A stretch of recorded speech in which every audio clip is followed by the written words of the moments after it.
La Chine vient de terminer un projet pharaonique dans le désert de Taklamakan. Ils ont encerclé le désert par une ceinture verte qui permet d'endiguer l'avancée du désert. Mais avant de connaître tous les enjeux du projet, abonnez-vous et mettez la cloche pour ne manquer aucune vidéo. La Chine, avec son innovation et sa détermination inébranlable, a récemment captivé l'attention mondiale en réalisant un projet colossal au cœur du désert de Taklamakan, souvent surnommé la mer de la mort.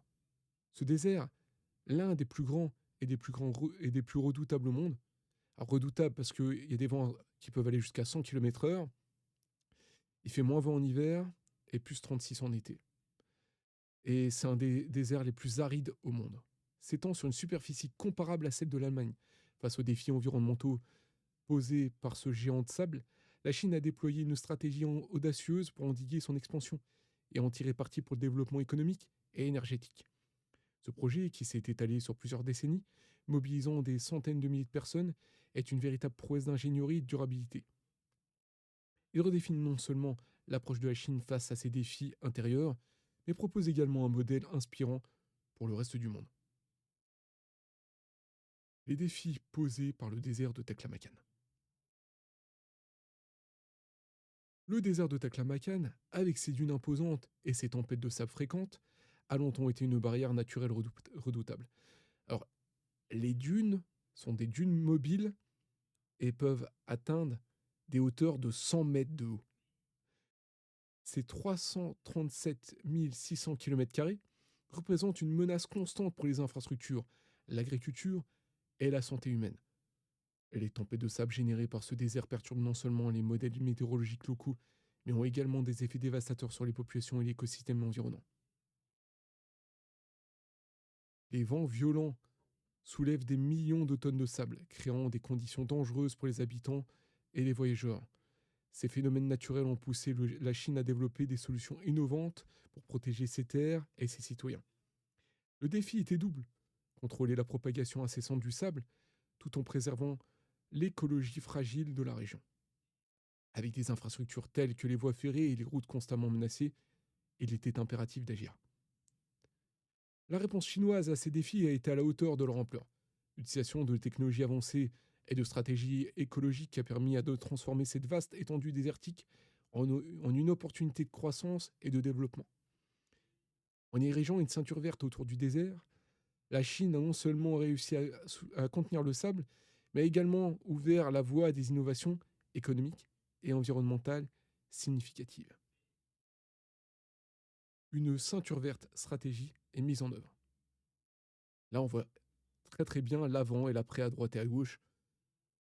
Regardez cette verdure à perte de vue. Pour faire face à l'expansion du désert de Taklamakan, la Chine a mis en place une stratégie audacieuse et novatrice: la création d'une ceinture verte de 3050 km autour de ce désert. Cette initiative vise à stabiliser les dunes mouvantes et atténuer l'impact des tempêtes de sable. Alimentée par des technologies solaires avancées, cette ceinture verte est un exemple exceptionnel de l'intégration de solutions technologiques dans les efforts de préservation environnementale. Le projet, qui a nécessité 40 ans de travail acharné, a mobilisé près de 600 000 personnes. Ces travailleurs ont planté des espèces végétales résistantes aux conditions arides, telles que le peuplier du désert, le saule rouge et le sac-saule. Ces plantes, adaptées à survivre dans des environnements difficiles, jouent un rôle crucial dans la stabilisation du sol et la réduction de l'érosion causée par le vent. Alors, elles ont une caractéristique commune, ces trois espèces, c'est qu'elles ont des racines qui vont extrêmement profondément dans le sol pour aller capter l'eau. Et c'est ça qui permet de stabiliser le sol et d'empêcher l'avancée du désert, ou du moins de le ralentir. Cette initiative ne se contente pas de stopper l'avancée du désert, elle protège également des infrastructures vitales, telles que les chemins de fer et les routes, et encourage de nouvelles opportunités économiques. Les technologies de contrôle du sable, combinées à l'énergie solaire, ont permis de transformer une menace en une ressource précieuse, jetant les bases d'un développement durable et innovant pour la région. Impact écologique, économique et social de la ceinture verte. Au-delà de son impact environnemental, un ceinture verte du Taklamakan offre des opportunités économiques et sociales significatives pour la région. En stabilisant le désert, la Chine a pu faciliter des projets d'infrastructures majeurs, tels que le chemin de fer Otan-Ryo-Kyung, le premier au monde à encercler un désert. C'est un projet global, on voit bien articulé. Cette voie ferrée de 2712 km relie les villes du désert, facilitant ainsi le transport de produits locaux, comme les noix et les dades rouges, vers d'autres parties de la Chine. En favorisant le commerce local, elle stimule l'économie régionale et améliore les conditions de vie des habitants. De plus, certains arbres plantés dans la ceinture verte, comme la jacinthe du désert, le jacinthe du désert, possèdent des propriétés médicinales qui pourraient générer des revenus supplémentaires. Je crois que aussi les feuilles du peuplier du désert ont des propriétés médicinales anti-inflammatoires, il me semble. Sur le plan social, ce projet a créé des emplois et a renforcé la communauté locale. En impliquant directement les habitants dans la mise en œuvre, la Chine a réussi à transformer ce défi environnemental en une opportunité de développement social et économique. L'impact de cette ceinture verte dépasse ainsi les frontières du désert, redéfinissant les perspectives de croissance pour la région. En fait, ils sont en train de sortir des dizaines, des centaines de milliers de personnes de la pauvreté en rendant arides des terres désertiques et en créant une ligne de chemin de fer, donc permettant la logistique des productions locales, à l'intérieur et à l'extérieur. La logistique à l'intérieur de cette zone et à l'extérieur. Dans le cadre de ses efforts pour contenir le désert de Taklamakan, la Chine a également mis l'accent sur le développement des énergies renouvelables. L'intégration de l'énergie solaire dans la ceinture verte est un élément clé de cette stratégie.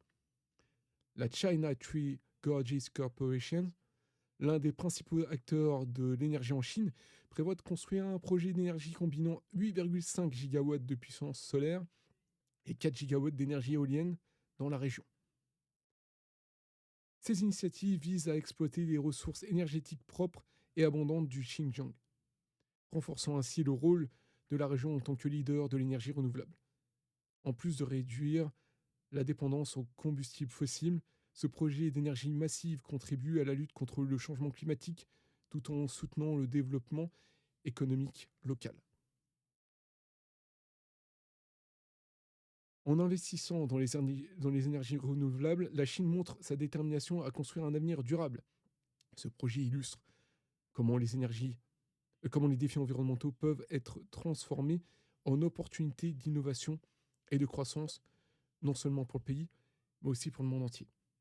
Alors, je vais faire une petite parenthèse là, parce qu'il y a un peu de baratin de baratin sur l'écologie.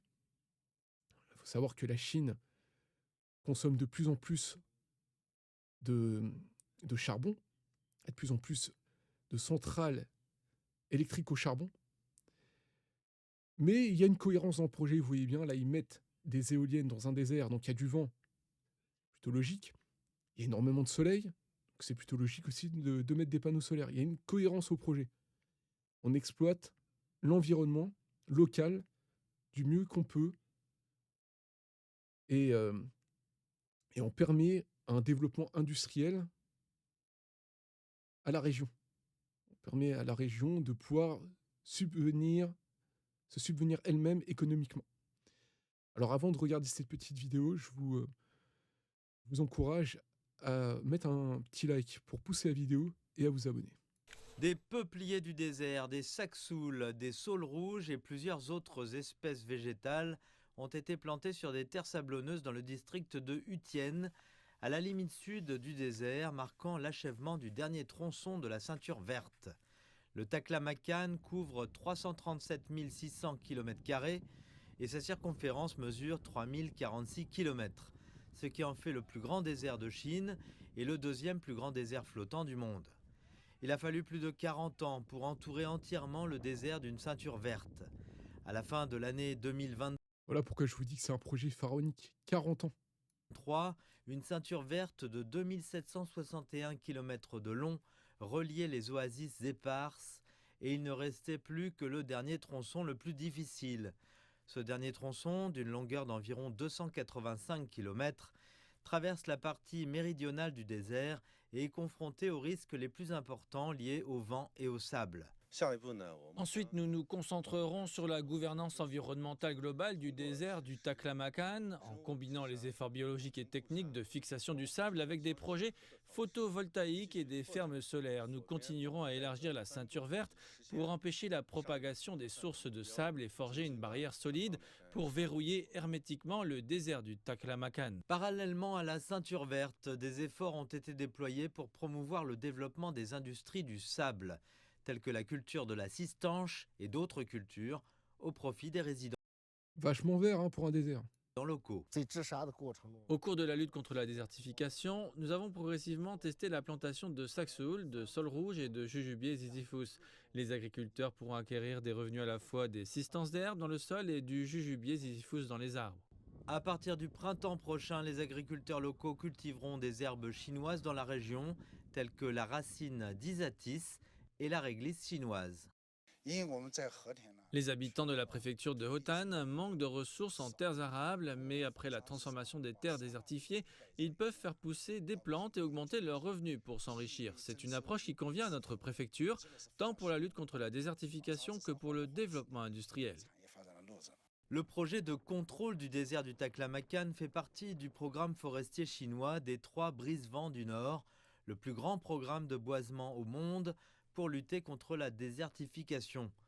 En juin 2023, la Chine a proposé de transformer ce programme en une grande muraille verte, entièrement fonctionnelle et incassable, et en une barrière de sécurité écologique dans le nord de la Chine. La zone de boisement prévue par le programme devrait s'étendre sur plus de 4 millions de kilomètres carrés dans 13 régions de niveau provincial d'ici 2050, soit 42,4% de la superficie totale de la Chine. Alors voilà, vous voyez là, les Chinois, ils ont des terres désertiques et ils les transforment en terres arables. Et chez nous, on fait l'inverse. On a des champs qui sont arables et on les transforme en désert en mettant des éoliennes au milieu. Parce que si vous ne me croyez pas, allez voir un peu les socles en béton armé qu'on met pour tenir ces trucs, ces machins, ce qui rend après les sols inertes. On ne peut plus rien produire dessus. Donc nous, on fait l'inverse. On met aussi des panneaux solaires sur des champs, ce qui est complètement con, sachant que ces deux choses-là, les éoliennes et les panneaux solaires, ce sont des énergies intermittentes. Ça n'a aucun lieu d'être en France, vu qu'on a une énergie propre, qui est l'énergie nucléaire. Et en plus d'être nocif pour les champs, c'est nocif pour les centrales nucléaires, parce que ça crée une corrosion dans les centrales nucléaires, je ne sais plus quelle partie, mais ça crée des corrosions dans les centrales nucléaires, parce qu'on est obligé de les mettre au ralenti, et ce n'est pas fait pour ça. Donc il y a de la corrosion qui se crée. C'est un scandale à tous les niveaux en France. Alors, si vous voulez, je ne suis pas contre, pour être contre les panneaux solaires et les éoliennes, quand il y a une cohérence. Là, c'est dans un désert, c'est cohérent. C'est cohérent qu'ils utilisent l'environnement pour... l'environnement est propice pour ça. Mais nous, on fait les choses à l'envers. On a des escrologistes. Au lieu d'avoir des projets écologiques cohérents, on fait des trucs complètement cons. Et en plus, qui bénéficient aux Chinois, parce qu'on achète des panneaux solaires chinois. Eux, ils sont très contents. L'approche novatrice de la Chine dans la lutte contre la désertification du Taklamakan pourrait servir de modèle pour d'autres régions du monde confrontées à des défis similaires. Les ceintures vertes, en tant qu'outil efficace pour contrôler la propagation des déserts, sont de plus en plus adoptées à l'échelle mondiale. Des initiatives similaires, telles que la Grande Muraille Verte en Afrique, qui s'étend sur 8000 km à travers le Sahara, démontrent l'efficacité de ces stratégies. En partageant son expérience et ses technologies, la Chine pourrait jouer un rôle clé dans l'élaboration de ces solutions globales pour la désertification et la dégradation environnementale. Donc pour contrer la dégradation et la désertification environnementale. En combinant des technologies de pointe avec des pratiques traditionnelles, la Chine a montré qu'il est possible de transformer des paysages arides en espaces de vie prospères. Ce modèle pourrait inspirer d'autres pays à adopter des approches similaires, renforçant ainsi la coopération internationale dans la lutte contre les changements climatiques et la dégradation des terres. La transformation du désert de Taklamakan pour la Chine représente un tournant majeur dans la lutte contre la désertification. En combinant innovation technologique et développement durable, la Chine a non seulement protégé ses terres, mais également ouvert de nouvelles voies pour l'avenir de l'humanité. Alors que le monde continue de faire face à des défis environnementaux croissants, quelle autre solution innovante pourrait émerger pour assurer un avenir durable pour notre planète? Alors vous voyez, je n'étais même pas au courant qu'il y avait une grande muraille verte en Afrique, de 8000 km. Est-ce que vous en avez déjà entendu parler? Alors dites-moi ce que vous pensez de tout ça en commentaire, mettez un like et abonnez-vous, mettez la cloche pour ne manquer aucune vidéo.